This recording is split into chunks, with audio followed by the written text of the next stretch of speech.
Hello प्यारे बच्चे, कैसे हैं आप लोग। आई होप आप लोग ठीक होंगे। देखिए, इसके पहले होली की छुट्टी के कारण कुछ दिन वीडियो नहीं बन पाया। अब हम लोग नेक्स्ट सीरीज से कंटिन्यू वीडियो को स्टार्ट करते हैं। अभी तक मैंने विलियन चैप्टर जो क्लास 12 का सिलेबस है उसमें आपको एक यूनिट बताया गया है, जो कि आपका उसमें था विलियन क्या है, उसका इंट्रोडक्शन और विलियन का वर्गीकरण। उस वीडियो के आधार पे यहाँ पर कुछ एमसीक्यू क्वेश्चंस हैं जिसको आपको सॉल्व करना है। तो देखिए, एमसीक्यू क्वेश्चन से पहले हम आपको थोड़ा रिवीजन कराते हैं। कहा गया था कि जो विलियन होगा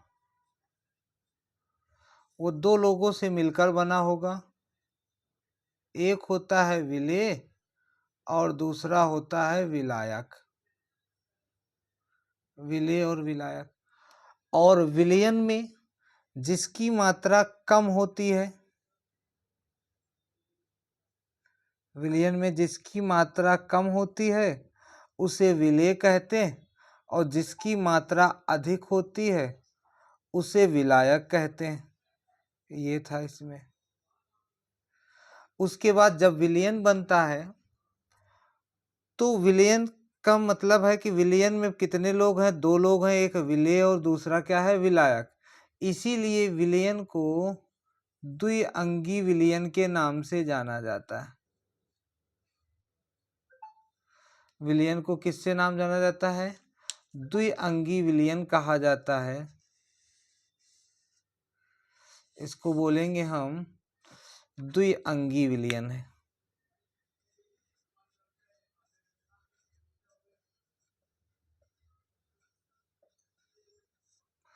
द्विअंगी विलियन होगा क्योंकि इसमें दो अंग हैं, एक है विलेय और दूसरा है विलायक। तो ये चीज आपको थोड़ा ध्यान रखिएगा। और दूसरी बात ये है कि जो विलियन बना होता है इसमें कहा गया है कि दो या दो से अधिक समांगी मिश्रण होने चाहिए। कैसे होने चाहिए, समांगी मिश्रण होगा तभी वो क्या कहलाएगा, विलियन कहलाएगा। समांगी मिश्रण होना चाहिए तभी वो विलियन कहलाएगा। तो अब इसमें पहले कुछ क्वेश्चन देखते हैं। जैसे क्वेश्चन दिया हुआ है कि विलियन के मुख्य घटक हैं। इधर आपके क्वेश्चन नंबर 1 है, विलियन के मुख्य घटक कहलाते हैं। अब विलियन में दो घटक हैं, एक आपका विलेय है, दूसरा विलायक है। तो देखिए इसमें क्या बनेगा कि केवल विलेय, केवल विलायक, विलेय व विलायक या इनमें से कोई नहीं। तो इसमें विलेय और विलायक दोनों होगा, इसका 1 का सी सही हो जाएगा। दूसरा क्वेश्चन कहता है विलियन है समांगी मिश्रण विषमांगी या समांगी विषमांगी दोनों। तो विलियन कैसा है, समांगी मिश्रण है, तो इसका मतलब सेकेंड का ए हो जाएगा। इसके बाद थर्ड क्वेश्चन कहता है कि जब विलियन में दो अवयव उपस्थित होते हैं तो वह विलियन, दो अवयव उपस्थित होंगे तो वो विलियन क्या कहलाएगा, द्विअंगी। तो वह द्विअंगी विलियन कहलाता है। तो इसका मतलब इसमें बी नंबर ऑप्शन सही हो जाएगा। नेक्स्ट है विलियन में वह अवयव जो अधिक मात्रा में उपस्थित होता है।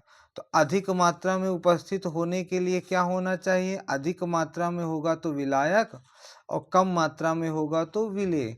इसका मतलब अधिक मात्रा में होने पर वो विलायक कहलाएगा। तो इसका मतलब 4 का ए बन जाएगा।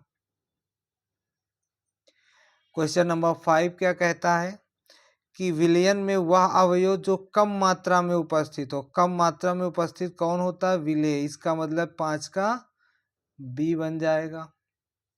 नेक्स्ट है कि किसी, तो ये यहाँ पे इसके लिए है। अब देखिए इसमें कुछ एक चीज़ें है आपको कि जैसे कि मान लीजिए कि मैं विलियन के लिए पानी और चीनी का मिश्रण लूँ, और पानी के चीनी के मिश्रण से बनता है शरबत। और शरबत क्या है कि जब हम पानी और चीनी को मिलाते हैं तो चीनी के छोटे छोटे कण पानी में क्या करते हैं, पूर्ण रूप से घुल जाते हैं, जिससे हमें चीनी के कण इस शरबत में दिखाई नहीं देते। और पानी किस अवस्था का होता है? पानी एक द्रव अवस्था का है, जबकि चीनी कैसा होता है? ठोस अवस्था का। अब दिखाई देने जो शरबत होता है वो किस अवस्था का दिखाई देता है? द्रव अवस्था का। अब क्या शरबत ऐसा तो है नहीं कि द्रव के साथ ठोस भी दिखाई दे, तो एक अवस्था दिखाई देने के कारण हम इसको बोल देते हैं कि ये एक एकल प्रवस्था तंत्र है। एकल प्रवस्था तंत्र है। कैसा है? एकल प्रवस्था तंत्र। और चीनी के कण इतने छोटे होते होते जल में घुल जाते हैं, तो वहाँ पर जो विलेय के कणों का आकार, अब इसमें कौन होगा? चीनी की मात्रा कम होती है तो ये विलेय हो जाएगा, और पानी की मात्रा अधिक होती है तो ये क्या हो जाएगा? विलायक हो जाएगा। और चीनी के कण इतने छोटे हो जाते हैं जिससे वो हमें नग्न आँखों से नहीं दिखाई देते, और जिनका आकार हो जाता है 10⁻⁻7 से लेकर के 10⁻⁻8 सेंटीमीटर तक लगभग, इतना छोटा हो जाता है। तो इसके आधार पे देखिए एक दो हम आपको क्वेश्चन दिखा रहे हैं कि नेक्स्ट सीरीज पे देखिएगा। क्वेश्चन नंबर 6 कह रहा है, क्वेश्चन नंबर 6 में है कि जिस भौतिक अवस्था, ये क्वेश्चन नंबर 6 यहाँ पे है, जिस भौतिक अवस्था विलयन की भौतिक अवस्था के समान होता है। अब देखिए कहा गया है कि विलयन की भौतिक अवस्था कैसी है? द्रव। और किसकी भौतिक अवस्था के समान है? विलायक की भौतिक अवस्था के समान है। अर्थात इसमें कह सकते हैं विलायक भौतिक अवस्था विलयन की भौतिक अवस्था के समान होता है, अर्थात 6 का क्या बन जाएगा? ए नंबर बन जाएगा। नेक्स्ट है विलयन है एकल प्रवस्था तंत्र होता है, तो 7 का भी ए हो जाएगा। नेक्स्ट क्वेश्चन कहता है कि विलयन में विलेय के कणों का आकार, तो विलेय के कण इतने छोटे हो जाते हैं जिससे उनके कण नग्न आंखों से हमें दिखाई नहीं देते, जिनका आकार होता है 10⁻⁻7 से लेकर के 10⁻⁻8 सेंटीमीटर। इसका मतलब 8 का भी फर्स्ट ऑप्शन सही होगा। नेक्स्ट है वर्गीकरण। देखिए विलयन का जो वर्गीकरण होता है वो हम लोग 3 प्रकार से पढ़ेंगे, जिसमें से पहला है अवयव की मात्रा के आधार पर। अब अवयव की मात्रा का मतलब होता है कि जिसमें विलेय या विलायक की मात्रा के आधार पर बताएंगे, जो कि अवयव की मात्रा के आधार पर ये 5 प्रकार होते हैं: तनु विलयन, सांद्र विलयन, संतृप्त विलयन, असंतृप्त विलयन, अतिसंतृप्त विलयन। तनु विलयन में कहा जाता है कि ऐसा विलयन जिसमें विलेय की मात्रा कम होती है उसको कहा जाता है तनु विलयन। जिसमें विलेय की मात्रा अधिक होती है उसको कहा जाता है सांद्र विलयन। और जिसमें विलेय की मात्रा अधिकतम हो, अधिकतम का मतलब अब ऐसा विलयन जिसमें और अधिक विलेय को घोला ना जा सके, वो संतृप्त विलयन कहलाता है। अति संतृप्त विलयन का मतलब है कि अधिकतम से कुछ कम, जब तक घुलता जा रहा है तब तक वो किस अवस्था में? असंतृप्त विलयन की अवस्था बताई जाती है। अति संतृप्त विलयन का मतलब होता अधिकतम से अधिक, कि अब घुलने की प्रवृत्ति नहीं है, परंतु तब भी इसको क्या किया जाता है? बाह्य कारक के द्वारा इसमें और विलेय को घोला जाता है, तो वो अति संतृप्त विलयन कहलाता है। दूसरा है यहाँ पर विलायक की प्रवस्था के आधार पर। जो वर्गीकरण का दूसरा है विलायक की प्रवस्था के आधार पर। अब विलायक की प्रवस्था मतलब 3 प्रकार के होते हैं: ठोस, द्रव और गैस। तो पहला है गैसीय विलयन। गैसीय विलयन में विलायक गैस होता है। विलेय जो होता है वो ठोस भी हो सकता है, सॉलिड लिक्विड गैस, ठोस भी हो सकता है, द्रव भी हो सकता है और गैस भी हो सकता है। दूसरा होता है द्रवीय विलयन। द्रवीय विलयन में विलायक द्रव होना चाहिए और विलेय ठोस, द्रव या गैस हो। अब इसमें एक चीज़ ये रहता है कि द्रवीय विलयन द्रव हो सकता है, जल हो, और जब जल द्रव होगा तो उसको जलीय विलयन बोलते हैं। और यदि कोई कार्बनिक यौगिक होता है, जैसे बेंजीन में घोला जाए, ईथर में है, कार्बन टेट्राक्लोराइड में है, एल्कोहल में है, तो वो निर्जलीय या अजलीय विलयन कहलाएगा। तीसरा, यदि विलायक ठोस है और विलेय चाहे सॉलिड हो या लिक्विड हो या गैस हो तो वह जो विलयन कहलाएगा ठोसीय विलयन कहलाएगा। अब देखिए जो तीसरा टाइप है वर्गीकरण का, जो अवयव की प्रवस्था के आधार पे। अब अवयव दो प्रकार के होते हैं, एक विलेय होता है, दूसरा विलायक। अब विलेय की प्रवस्था तीन हो सकती है, ठोस द्रव गैस। विलायक की भी प्रवस्था तीन हो सकती है, ठोस द्रव गैस। अब जब दोनों को मिलाते तो हो सकता है विलेय ठोस और विलायक भी ठोस हो, तो हम कह सकते ठोस का ठोस में विलयन, ठोस का द्रव में विलयन, ठोस का गैस में विलयन। तो ये तीन टाइप हो गया। इसी प्रकार से हम कह सकते हैं द्रव का द्रव में विलयन, द्रव का ठोस में विलयन, द्रव का गैस में विलयन। नेक्स्ट इसी प्रकार कह सकते हैं गैस का ठोस में विलयन, गैस का द्रव में विलयन और गैस का गैस में विलयन। तो इस प्रकार से 3, 3, 6 और 3 9 प्रकार के हमें विलयन प्राप्त होते हैं। तो अवयव की प्रवस्था के आधार पे 9 प्रकार के विलयन कहलाते हैं। तो इस आधार पे देखिए कि ये वर्गीकरण है जो कि अलग अलग बताया गया है। तो क्वेश्चन देखिए, हम लोगों ने क्वेश्चन नंबर 8 तक किया था। क्वेश्चन नंबर 9 क्या कहता है? क्वेश्चन नंबर 9 कह रहा है कि विलायक की भौतिक अवस्था के आधार पर विलयन कितने प्रकार। तो विलायक की भौतिक अवस्था के आधार पर विलयन हम लोगों ने 3 प्रकार के पढ़े थे। एक था गैसीय विलयन, द्रवीय विलयन और ठोसीय विलयन। इसका मतलब 9 का C सही हो जाएगा। 3 प्रकार होते हैं। गैसीय विलायक से बनने वाला विलयन, तो गैसीय विलायक, यदि विलायक गैस होगा तो बनने वाला विलयन भी क्या कहलाएगा? गैस कहलाएगा। तो गैसीय विलयन 10 का क्या हो जाएगा? ए हो जाएगा। नेक्स्ट क्वेश्चन नंबर 11 कह रहा है निर्जलीय विलयन बनने के लिए प्रयुक्त विलायक। तो मैंने बताया है कि जो द्रवीय विलयन होते हैं वो द्रव विलायक होगा। अब यदि जल होगा तो वो जलीय विलयन कहलाएगा, जल के अलावा अन्य कुछ भी होगा तो वो निर्जलीय या अजलीय विलयन कहलाएगा। तो देखिए निर्जलीय विलयन का मतलब जल के अलावा अल्कोहल हो सकता है, बेंजीन हो सकता है, ईथर भी हो सकता है। इसका मतलब ये सभी होंगे। तो 11 का डी सही हो जाएगा। 11 का डी सही हो गया। क्वेश्चन नंबर 12 देखिए, विलेय तथा विलायक की भौतिक अवस्था के आधार पर विलयन कितने प्रकार। अब विलेय तथा विलायक बोले या हम इसी को कह सकते हैं कि ये आपका एक अवयव के आधार पे। तो अवयव के आधार पर जो विलयन थे वो कितने प्रकार के? 9 प्रकार के बनते थे। तो ये 12 का डी यहाँ भी हो जाएगा।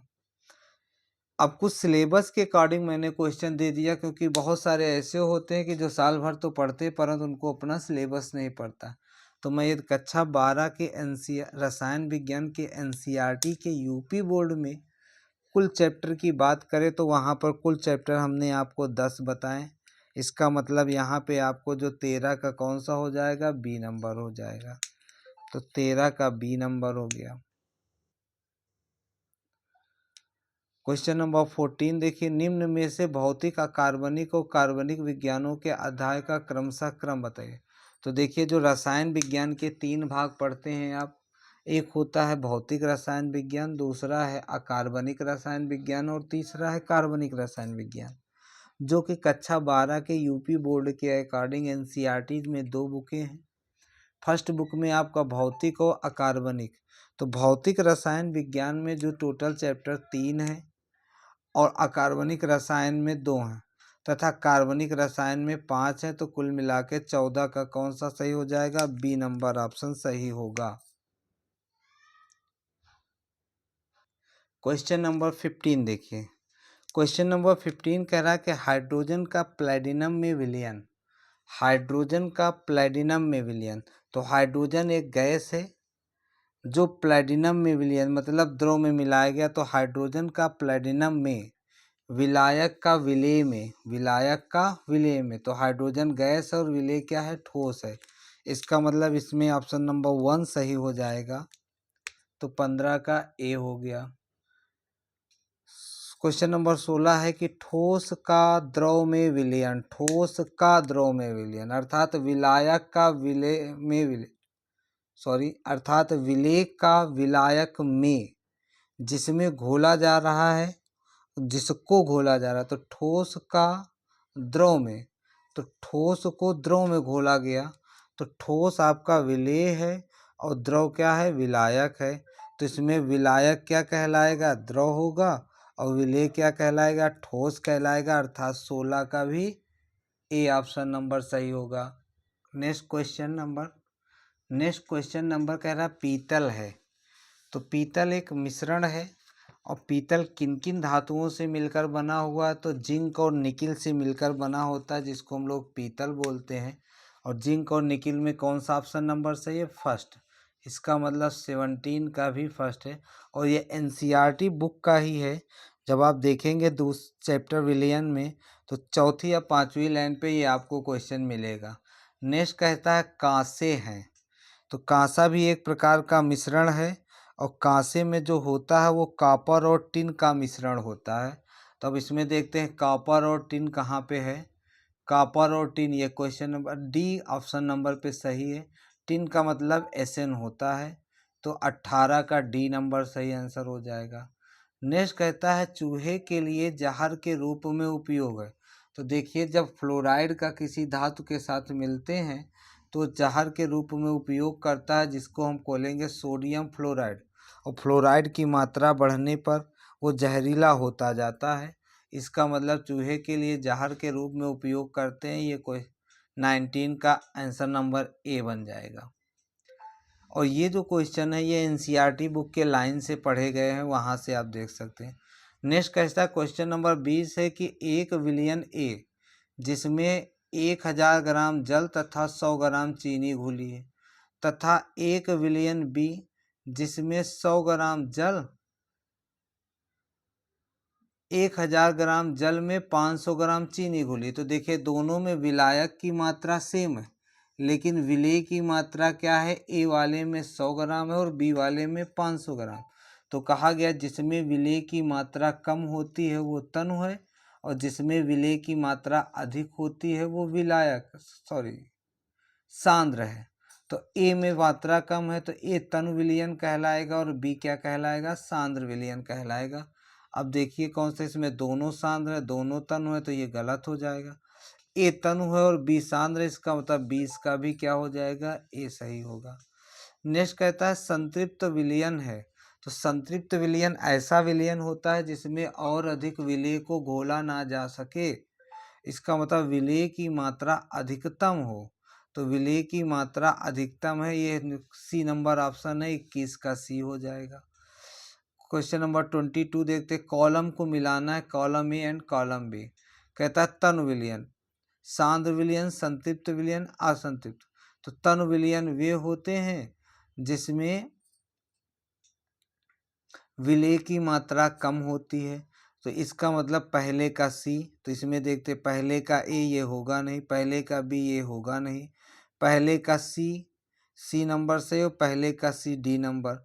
इसका मतलब ए बी पहले ही हटा दे, सी और डी बचा। नेक्स्ट कहता है सांद्र विलयन वे होते हैं जिसमें विलेय की मात्रा अधिक हो।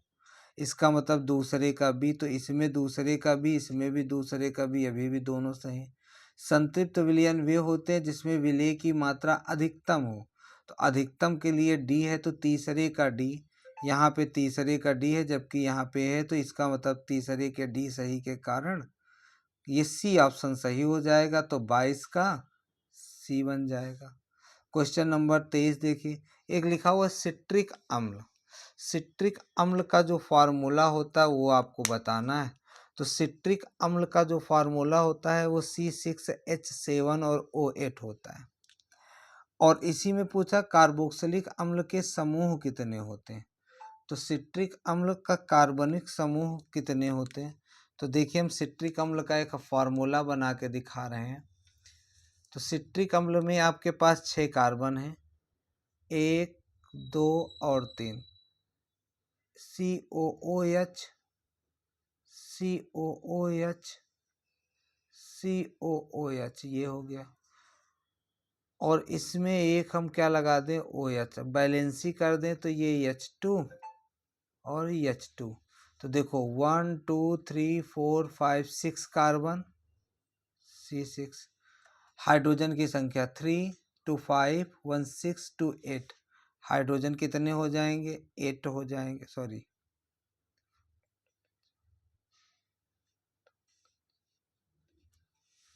8 हो जाएंगे।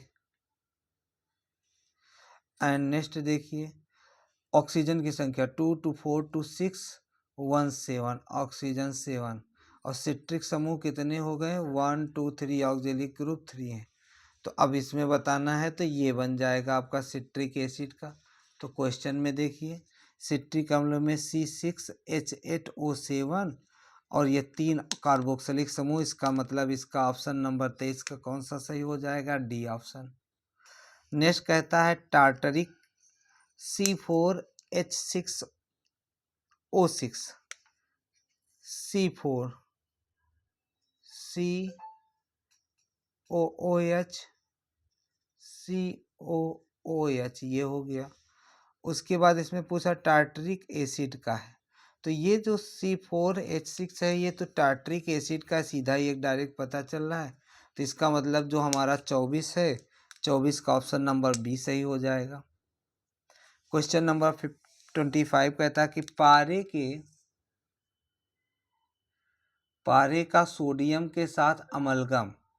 तो पारे का सोडियम के साथ अमलगम, तो पारा एक द्रव है और सोडियम एक क्या है, ठोस अवस्था। तो द्रव का ठोस में, इसका मतलब ये ऑप्शन नंबर कौन सा बन जाएगा, 25 का ए बन जाएगा।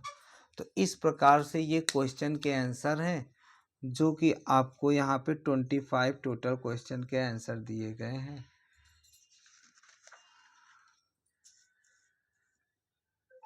तो 25 क्वेश्चन का answer, next theory next time. Thank you.